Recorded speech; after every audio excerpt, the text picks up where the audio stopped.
All right, well, let's get into those current economic conditions as we see them, which tend to be conflicting with rate rises expected in the foreseeable future, alongside that threat of recession, of course. Michael Houghton joining us from Lucerne Partners to talk us through the guidance as perhaps where investors can make returns in the midst of this current economic climate. Michael, good to catch up with you this morning. Thanks so much for joining us. All right, what are your observations, particularly out of the States at the moment? In fact, we just had, as I mentioned there, that latest data, perhaps indicating a bit of a turnaround in manufacturing. That's not going to be good news as far as the Fed is concerned, where it's still trying to get inflation under control. But investors, by and large, remaining pretty bullish. They do, and the view that we have is that they're bullish but also complacent. There's a lot of uncertainty, in our opinion, still in the market, and some of these data points that you're seeing come out of the US in particular, but even locally, are probably indicating for us that inflation is here to stay. Managing it is becoming increasingly difficult. There's obviously political pressures for the RBA here, and then the Fed Reserve as well is getting mixed signals. But overall, if you're looking at what's happening in the market and you're looking at bond yields, you're looking at currency, you're looking at equity markets, the one thing that is clearly evident is the volatility in the prices, yet the complacency in the investors and the way that they're approaching that. And one of the key things that came out of last week was when the US inflation data was announced, core inflation was still at an elevated point, one that isn't comfortable, and then the conflicting comments that the FOMC also made that indicated, while everybody thought that, as in markets, investors thought that the core inflation number was okay and the markets rallied into that, the FOMC comments clearly indicated they expect to continue to raise interest rates. So that conflict seems to be ignored, is our view. What's the rationale for that? I mean, how do you align that equity buoyancy then, if you like, with that commentary we've heard from the Fed, which has been pretty hawkish, and now, of course, more recently with bond yields and the US dollar rising again?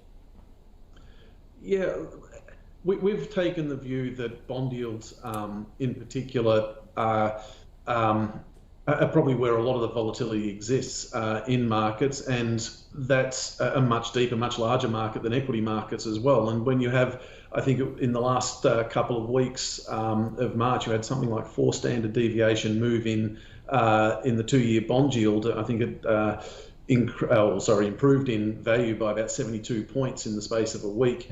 Those sorts of moves are, I suppose, making people more comfortable in the equity markets, because they're thinking, well, if the bond markets are pricing in no more rate cuts, no more rate increases, and the expectation of rate cuts coming towards the end of the year, then equity markets are naturally a confident investors' playground. And you're looking at, in particular with equity valuations, a lot of the time, in our opinion as well, fundamentals seem to get ignored, and at the moment that's really what is happening.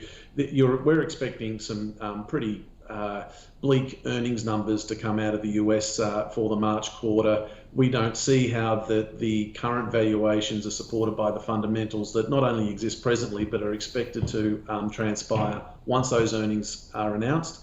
And then, of course, you've got feeding into that just the credit conditions that are occurring, some of the valuations in real estate, housing, and of course companies in a rising interest rate environment are going to find it increasingly difficult to service their debt. Okay, so you're of the view then that interest rates will remain higher for longer, and what in fact need to be above neutral and stay there. What are the implications then?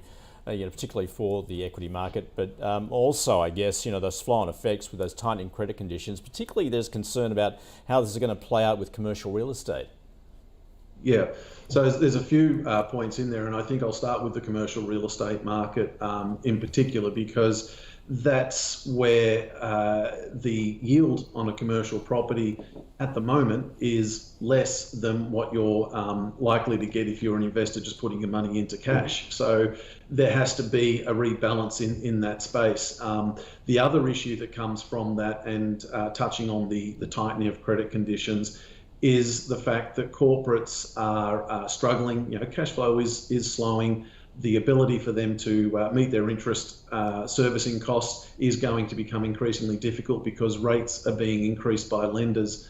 And then one of the issues that comes from that is the fact that a lot of the market, particularly to commercial real estate, but also to smaller corporate end of the borrowing universe, is actually supported by private lenders and/or smaller, less well-capitalised banks. So they're going to start making tougher decisions about who they're prepared to lend to, how they're going to lend, what sort of rates they're going to charge, and that will then become, in our view, a real issue with the availability of credit and the pricing of real estate. So if you're seeing at the moment, and we've seen this ourselves, that borrowing costs for probably 6 months ago may have been around the 7 or 8% mark for a property borrower.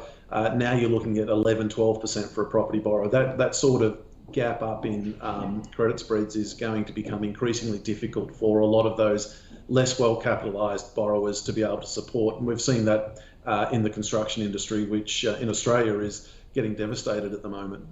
So, Michael, with those corporates struggling with debt, perhaps where are you seeing those opportunities? I guess particularly with distressed debt. Well, distressed debt, in our view, in particular in the US and Europe, because it's a very deep market. There's a lot of opportunities. Plus, they've had, particularly Europe, they've had conditions worsening for a lot longer and has started to flow through markets, which hasn't happened here in Australia. So we're looking offshore in the US and European markets at some of the distressed debt opportunities. Some of those things that I just spoke about are really starting to come to the fore. Commercial real estate and corporate borrowers that are struggling and need to be recapitalised. And of course, unfortunately, it's the equity holders that get hurt, but the debt, those that go in and buy the debt and get it at cents in the dollar, actually start to get control of the company, can recapitalise it, restructure it, make it more efficient.